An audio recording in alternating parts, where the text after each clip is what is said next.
but my love for the sport is much greater than what people think about me. People think I'm a liar, a manipulator.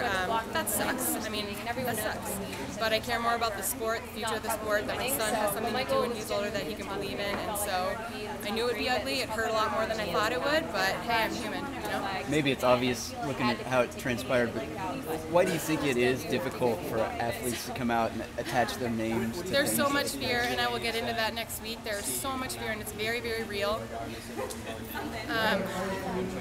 There are good people out there everywhere in every aspect of it, but there is a lot of fear, a lot of control in the sport, and you know, I realized that fear at one point in my career, and I know it's very real, and people are afraid, and I get it, you know, and like I said, if it's many people come to me and tell me to share with USATF, share with David Epstein, and I just want to encourage everybody to share themselves. You can still be anonymous. I get the fear. But when we have 30 people with their stories, all of a sudden you can't be assassinated character-wise, because what are they going to do, pick apart 30 people?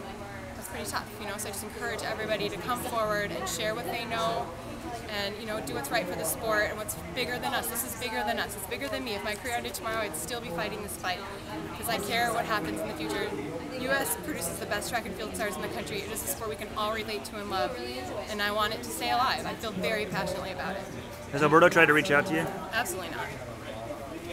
Do you draw a distinction in your mind between substances that are banned, illegal, and then maybe the use of a substance in a different way than it's intended? Are those two It's a different tricky things? question because there are some things that are not legal. I mean, for instance, I never knew you could put a needle in you and still have it be legal.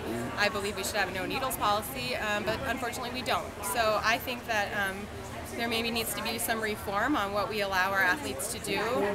But I just know that the rules as they stand have been broken, and so that's what I care about. Was it hard to get out here and compete? Yes. I've really tried hard to build a wall between myself and the situation. I think today I'm very, very tired. I feel like I should go to bed for 5 days, but I won't because now I have to present my side of the truth and all that. But yeah, You're going to do that via email or like? Well, I have reputable news sources that want to work with me, and right. so I'm going to go through them. And yeah. And I want to thank everybody for bringing light to the situation, especially you guys. I know it's like a icky situation and people don't want to talk about it or be labeled a liar or be labeled vindictive, but it's really important. And so, yeah, I appreciate everybody staying on top of it. Is this for good luck? Yes, it is. To work today. But What's that? it was from my son. It was Mother's Day gift. I know you said you've been holding on to this for a while.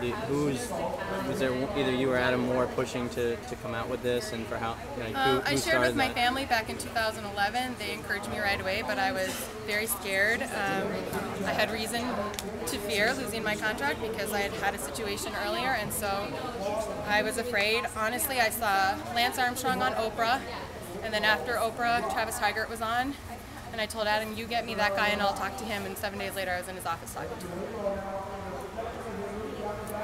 Thank you.